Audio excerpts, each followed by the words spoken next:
When certain obstructionists become too irritating, label them after suitable build-ups as fascist or Nazi or anti-Semitic, and use the prestige of anti-fascist and tolerance organizations to discredit them.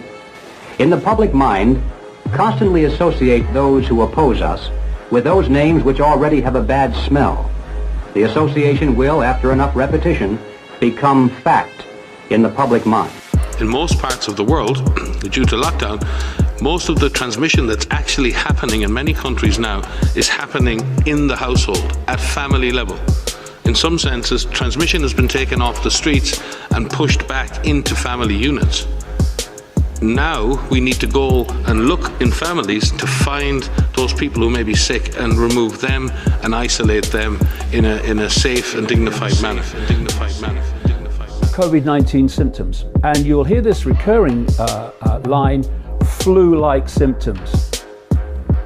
Now, these flu-like symptoms can be caused by a great range of different causes.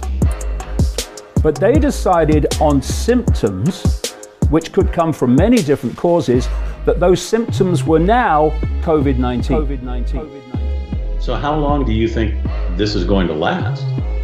Well, I believe that by the end of the month, I hope we see the number of cases plateauing in the United States.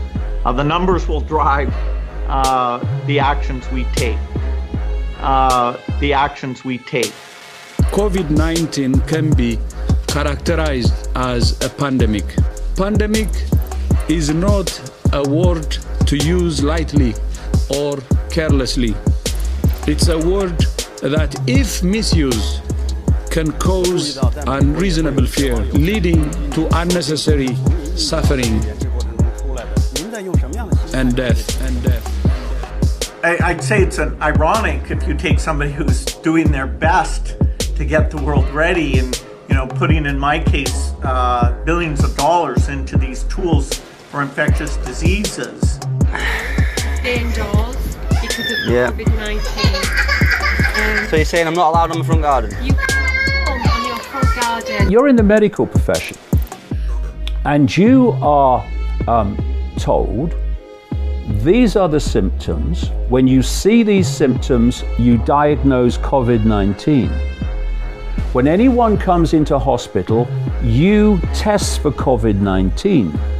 If they die of whatever, you put COVID-19 on the death certificate.